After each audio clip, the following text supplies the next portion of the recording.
Hello all. We've already studied about assessment for learning, concept, nature and functions.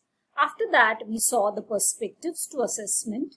We saw the three perspectives to assessment, such as assessment for learning, assessment of learning and assessment as learning. Now moving ahead, let us study about the types of assessment. There are four types of assessment with respect to how are they used and how the results of the assessment is interpreted. Now let us study the four types of assessments. We are expected to know the meaning and the features. So in this particular video, I'll be talking about placement assessment only. You all are aware that at the beginning of, if you are planning to do your engineering or medical, or you're planning to do your B.Ed degree or law, you are expected to give an entrance examination. Okay. Now, this entrance examinations that you are expected to give would come under placement assessment. Okay. Why placement? Okay. Why not the formative, diagnostic or summative? Now, the idea of placement assessment is placing the child for some kind of further study, or maybe even placing the person for a job. Now your IIT entrance, NET, CET examinations are for placing these students for their engineering exams, for their engineering course, for their medical course, or for their B.Ed degree or their law degree. Now the idea of placement assessment. Now what all questions are included in this placement assessment?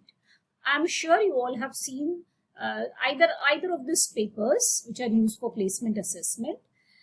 You will see that in the placement assessment, which is conducted after 12th standard, let's say IIT and NET, questions are based on the knowledge, skills and aptitude possessed by the student for taking up the engineering course or for taking up the medical course.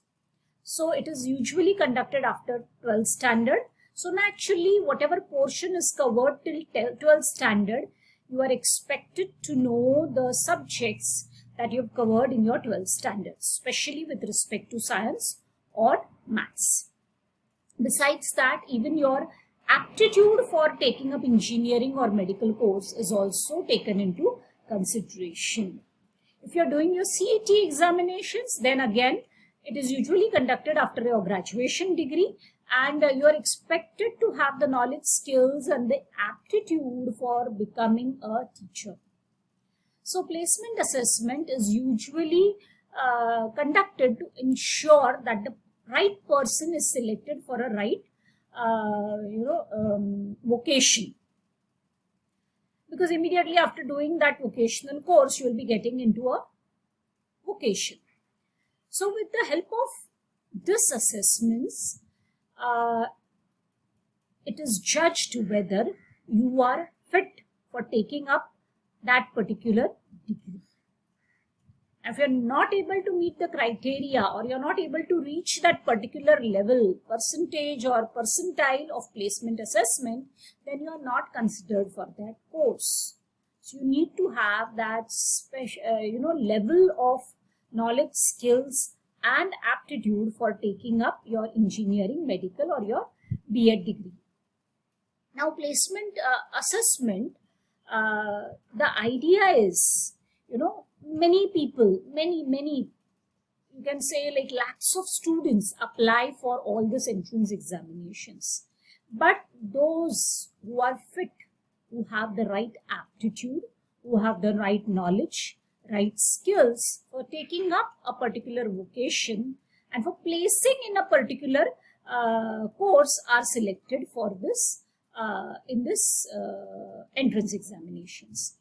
Another reason why these entrance examinations are conducted, any aspect that is observed about the students that the student is not so good at would also be taken care of by the people who conduct these courses. So placement assessment is conducted with the idea of not only selecting you for the right course, but also helping you once you join this course. Thank you.